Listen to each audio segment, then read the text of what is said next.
आज हम आपके लिए सविनय अवज्ञा आंदोलन लेके आए हुए हैं। देखते हैं इसके बारे में और इसके बाद फिर कुछ ऑब्जेक्टिव क्वेश्चन पूछेंगे जैसा कि आपको जवाब देने हैं। तो पहले देखते हैं इसको। जैसे कि कहा जाता है कि कोई भी युद्ध होने से पहले एक युद्ध हो चुका होता है, यहाँ भी वही देखने को मिला है। सविनय अवज्ञा आंदोलन शुरू करने से पहले गांधी जी ने आंदोलन की शुरुआत नमक कानून तोड़ने से किया। उस समय नमक पर क्या था? सरकारी एकाधिकार था।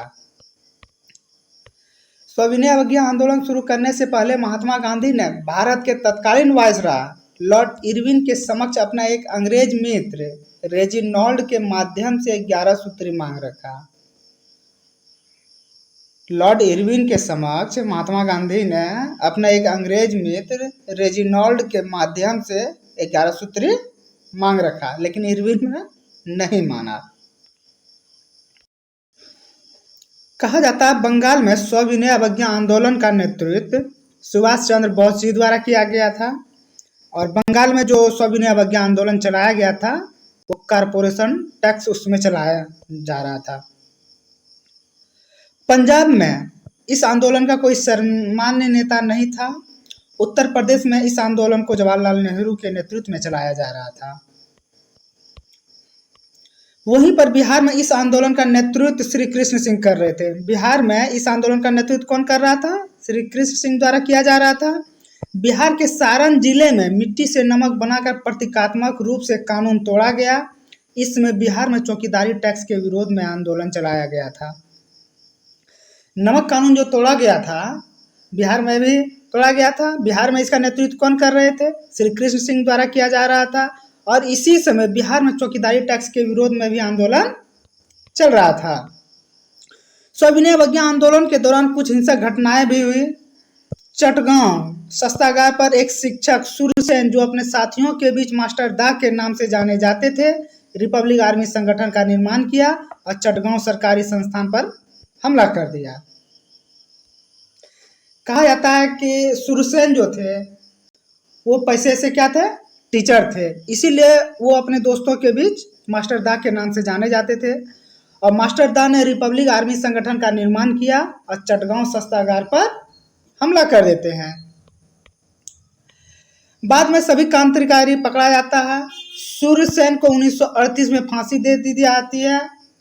शस्त्रागार के हमलों में 2 युवती क्रांतिकारी का भी नाम आता है, जिसमें पहला का नाम प्रीति लता वाडेकर शस्त्रागार पर हमले के दौरान मारी जाती है, जबकि कल्पना दत्त नामक लड़की को पकड़ लिया जाता है। 2 युवती रहती है। पहला रहता है प्रीति लता वाडेकर जो शस्त्रागार हमले के दौरान ही मारी जाती है और दूसरी रहती है कल्पना दत्त नामक लड़की जिनको गिरफ्तार कर लिया जाता है और 1938 में सूर्यसेन को फांसी दे दिया जाता है। इसमें पूर्वोत्तर क्षेत्र यानी असम हो गया, नागालैंड हो गया, मणिपुर हो गया, इस सब का क्षेत्र पूर्वोत्तर क्षेत्र होता है, ये भी काफ़ी आंदोलित रहा आपका। मणिपुर की एक लड़की नागालैंड की एक लड़की रानी गिडाल्यू जो मात्र 13 वर्ष की थी, जन्म मणिपुर में हुआ, कर्म क्षेत्र नागालैंड रहा तथा वह असम की जेल में रही, जिनको की आज़ादी के बाद छोड़ दिया गया। पूर्वोत्तर क्षेत्र में मात्र 13 साल की एक लड़की थी जिनका नाम था रानी गिडाल्यू। उनका जन्म मणिपुर में हुआ था, उनका कर्म क्षेत्र नागालैंड था, लेकिन वो जो रही थी असम की जेल में रही थी और फिर आज़ादी के बाद उन्हें छोड़ दिया गया। पेशावर में जन आंदोलन हो गया जिसमें जनजातियों का मुख्य योगदान था। पेशावर में जो आंदोलन हुआ था उसमें जनजातियों का मुख्य योगदान था। यह स्वतः स्फूर्त आंदोलन था। पेशावर के हिंसक आंदोलनकारियों के ऊपर गढ़वाली राइफल के सिपाहियों ने गोली चलाने से इनकार कर दिया। गढ़वाली के नेता कौन थे? चंद्र सिंह गढ़वाली। गढ़वाली जनजाति का नेता कौन था? चंद्र सिंह गढ़वाली था, जो स्वतः स्फूर्त आंदोलन था, ठीक है। और इनके ऊपर गढ़वाल राइफल के सिपाहियों ने गोली चलाने से इनकार कर दिया। पश्चिमोत्तर क्षेत्र भी काफ़ी उत्तेजित रहा और पश्चिमोत्तर क्षेत्र में खान अब्दुल गफ्फर खान, कौन? खान अब्दुल गफ्फर खान काफ़ी योगदान रहा, जिन्हें प्यार से लोग बादशाह खां भी कहा करते थे। बादशाह खां को यह से प्राप्त है कि उन्होंने लड़ाकू पठानों को गांधी के अहिंसा के प्रति प्रशिक्षित किया। इसलिए बादशाह खां को सीमांत गांधी या खान अब्दुल गफ्फर खान भी कहा जाता है। खान अब्दुल गफ्फर खान ने खुदाई खिदमतगार के माध्यम से लाल कुर्ती आंदोलन चलाया और खुदाई खिदमतगार का अर्थ होता है अल्लाह का सेवक। ठीक है। पश्चिमोत्तर क्षेत्र में खान अब्दुल गफ्फर खान जो है उनका काफ़ी योगदान रहा और उन्होंने लड़ाकू पठान जो था उन्होंने गांधी के मार्ग पे चलने को प्रेरित किया, इसीलिए उन्हें सीमांत गांधी कहा गया। गांधी जी के पथ पे चलने के लिए जो उन्होंने प्रेरित किया लड़ाकू पठानों को, इसीलिए उन्हें सीमांत गांधी कहा गया। सीमांत गांधी ने खुदाई खिदमतगार के माध्यम से लाल कुर्ती आंदोलन चलाया और खुदाई खिदमतगार का मतलब क्या होता है? अल्लाह का सेवक। युद्ध सोलापुर महाराष्ट्र में भी हुआ, जहां मजदूरों ने 7 मई 1930 ईस्वी को यूरोपीय कारखाना और उसके मालिक पर हमला करना प्रारंभ कर दिया। महाराष्ट्र के सोलापुर में मजदूरों ने 7 मई 1930 ईस्वी को यूरोपीय कारखाना और उसके मालिक पर हमला कर देता है। गुरु तेज बहादुर सप्रू और जयकर के प्रयास से 5 मार्च 1931 ईस्वी को लॉर्ड इरविन और महात्मा गांधी के बीच एक समझौता होता है, जिसे गांधी इरविन समझौता कहा जाता है। तो गांधी इरविन समझौता किसके प्रयास से हुआ था? गुरु तेग बहादुर सप्रू और जयकर के प्रयास से। कब हुआ था? 5 मार्च 1931 को हुआ था। किसके बीच हुआ था? लॉर्ड इरविन और महात्मा गांधी के बीच हुआ था। इसे ही गांधी इरविन समझौता कहा जाता है।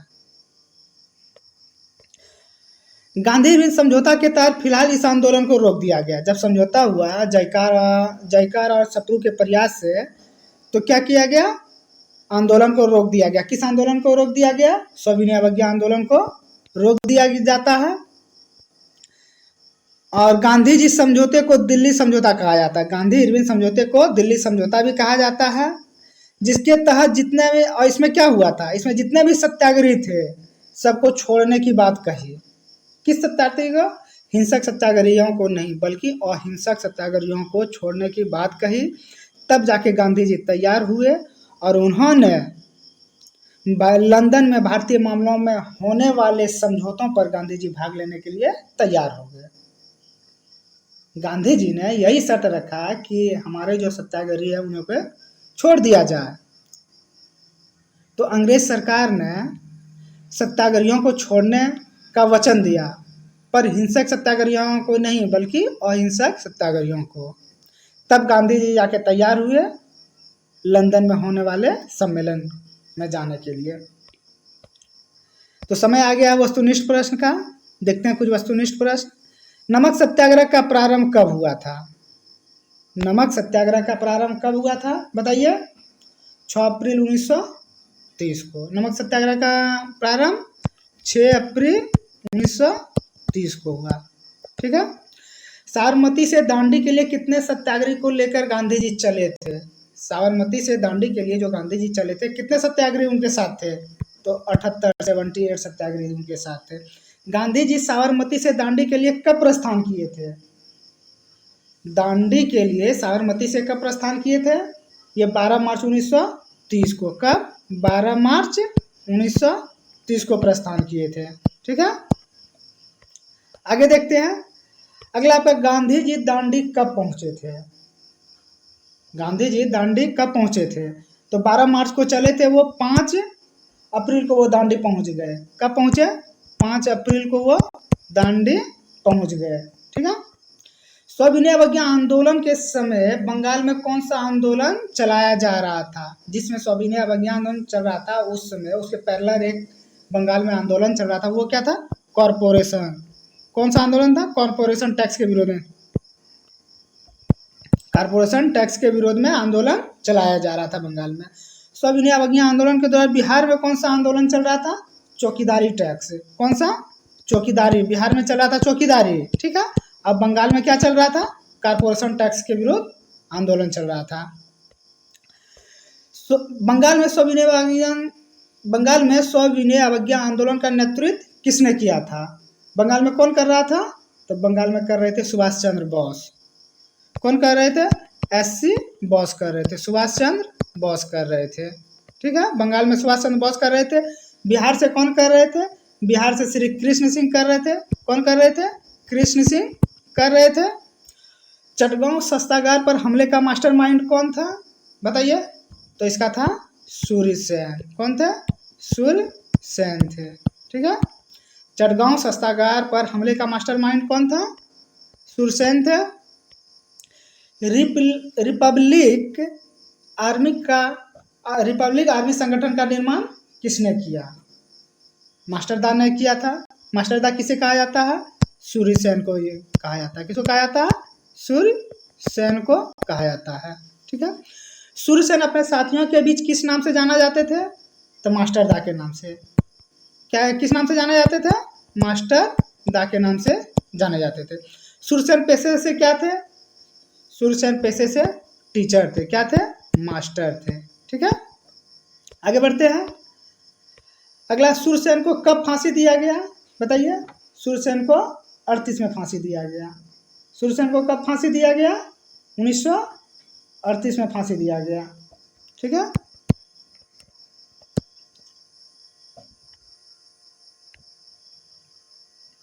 सूर्यसेन को 1938 में फांसी दिया गया था। कब दिया गया था? 34 में फांसी दिया गया था। सूर्यसेन को 1934 में फांसी दिया गया। ठीक है। चटगांव शस्त्रागार हमले के दौरान 2 महिला भी थी। उसका नाम क्या था? एक का नाम क्या था? प्रीति लता वाडेकर, और दूसरे का नाम क्या था? बताइए। बताइए। कल्पना दत्त। क्या नाम था? एक का नाम प्रीति था, दूसरा का नाम कल्पना था। ठीक है। रानी यहाँ गिडाल्यू होगा। क्या होगा? रानी गिडाल्यू किस क्षेत्र का प्रतिनिधित्व कर रही थी? तो रानी गिडाल्यू पूर्वोत्तर क्षेत्र का। किसका कर रही थी? पूर्वोत्तर क्षेत्र का प्रतिनिधित्व कर रही थी। ठीक है।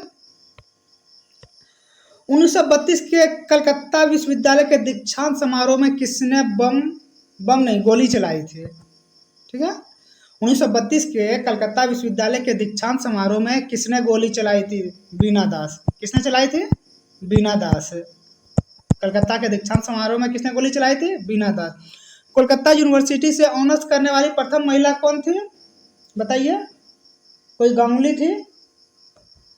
कादम्बरी गांगुली। क्या नाम थी? कादम्बरी गांगुली। ठीक है। खुदाई खिदमतगार का अर्थ क्या होता है? अल्लाह का सेवक। खुदाई खिदमतगार का अर्थ क्या होता है? अल्लाह का सेवक। ठीक है। सीमांत गांधी किसे कहा गया है? सीमांत गांधी किसे कहा गया है? खान अब्दुल गफ्फर खान को कहा गया। किसे क्या कहा गया है? खान अब्दुल गफ्फर खान को कहा गया। ठीक है। लाल कुर्ती आंदोलन किसके माध्यम से चलाया गया था? बताइए। लाल कुर्ती आंदोलन खुदाई खिदमतगार